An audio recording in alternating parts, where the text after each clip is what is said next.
Every human being has a basic instinct to help each other out.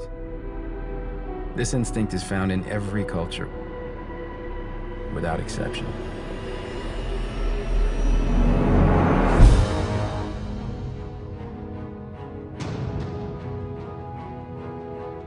The basic premise is an astronaut played by Matt Damon named Mark Watney gets stranded by himself on Mars. And the whole movie is about the world coming together to save one man. It was a very easy decision to say yes to this movie because the script was so good, and Ridley's incredible, and he knows what he wants. He's so good at conveying that to everybody who's working around him. He's really collaborative, but really decisive, and he's kind of everything you could ever want in a director. He's one of the great filmmakers of our time and of this century. You know, he's skilled, he's a driven man, he's very passionate, done some great work, and who wouldn't want to work with him, you know? It's a great-looking film, and some quite dangerous stuff, and some quite wonderful science. At around 4:30 a.m., our satellites detected a storm approaching the Ares 3 mission site on Mars. The storm had escalated to severe, and we had no choice but to abort the mission. But during the evacuation,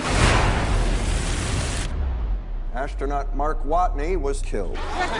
The surprise is surprisingly emotional and surprisingly amusing. It has all that drama and tension of the circumstance, you know, and the really almost insurmountable problem that they're facing.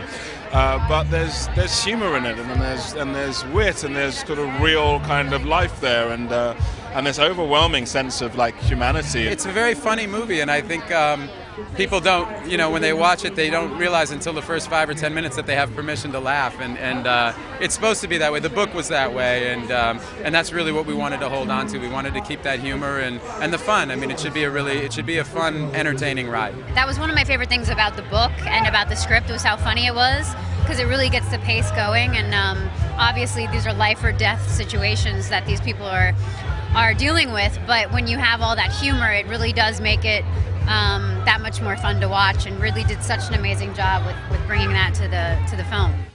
I'm a botanist. Mars will come to fear my botany powers. And if you had got stranded on Mars or somewhere else, would you be able to cope, and do you have any skills that would help you? I'm very good, as a writer, I'm very good at being alone and being introverted, so I could do that great.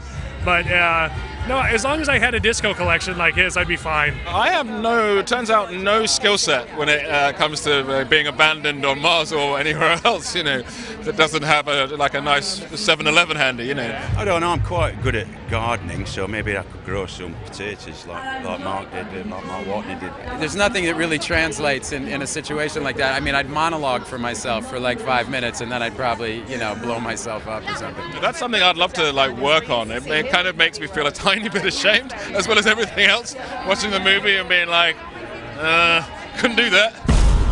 This will come as quite a shock to my crewmates, and to NASA, and to the entire world. But I'm still alive. Surprise.